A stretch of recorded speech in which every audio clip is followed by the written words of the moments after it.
आपको बता दें कि जो स्वास्थ्य है वो राज्य का विषय है और राज्य ही अगर जानकारी नहीं देंगे तो केंद्र सरकार बताएगी कैसे। हम सीधे चलते हैं लखनऊ, जहां से रणवीर हमारे सहयोगी जुड़ गए हैं। रणवीर, उत्तर प्रदेश की सरकार क्या कह रही है? ऑक्सीजन की कमी से उत्तर प्रदेश में कितनी मौतें हुई?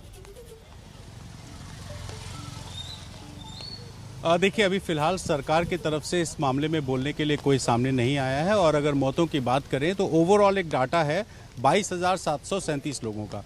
लेकिन जब हम ऑक्सीजन की कमी की बात करते हैं तो चूंकि इस तरह का कोई डाटा सरकार ने बनाया नहीं और अभी जो बिहार के स्वास्थ्य मंत्री जो कह रहे थे, असल में सच्चाई वही है कि सरकार हिसाब बनाती है उन लोगों का जो अस्पताल में भर्ती हुए। सरकारी अस्पताल और कोरोना काल में जो प्राइवेट हॉस्पिटल, जिनको कोविड हॉस्पिटल बनाया गया था, रिकॉर्ड सिर्फ उन्हीं का है और सरकारों ने जैसे तैसे इन अस्पतालों को तो ऑक्सीजन पहुंचा दिया। लेकिन बड़ी संख्या ऐसे लोगों की थी जिसके गवाह हम हैं, आप हैं, वो अधिकारी हैं जिन्होंने डेटा बनाया और वो सरकारी अधिकारी और मंत्री भी हैं जिनके पास तमाम सारे फ़ोन कॉल आते रहे होंगे अप्रैल और मई महीने में, जब लोग परेशान थे, ऑक्सीजन प्लांट्स के बाहर लाइन लगाए हुए थे। उन लोगों को बेड नहीं मिला, उन लोगों को बेड नहीं मिला, उन लोगों को ऑक्सीजन नहीं मिला, घर वाले मर गए और वो कहीं भी डेटा में नहीं है क्योंकि उन लोगों को अस्पताल नहीं मिला था। बड़ी संख्या में ऐसे लोग थे जिनका टेस्ट नहीं हो पाया, टेस्ट ना हो पाने की वजह से भी वो रिकॉर्ड में नहीं आ पाया।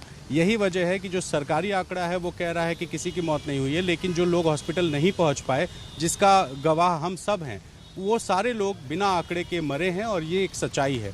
ऑक्सीजन की कमी थी लेकिन यूपी सरकार ने बहुत जो लोग कोशिशें हॉस्पिटल की, नहीं स्पेशल पहुंचे, ट्रेन लगाई ऑक्सीजन और की कमी उनकी थी या नहीं थी, इसका तो वाकई में जानकारी करना मुश्किल है। लेकिन अस्पतालों में पहुंचने के बाद भी अगर ऑक्सीजन की कमी होने के बाद मरीज मरे तो उसका डाटा अगर सरकार उपलब्ध नहीं करवा रही है तो वो जिम्मेदार है। केंद्र सरकार पर इसकी जिम्मेदारी डालना गलत है।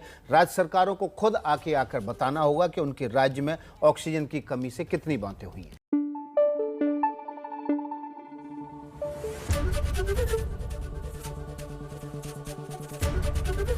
एबीपी न्यूज आपको रखे आगे।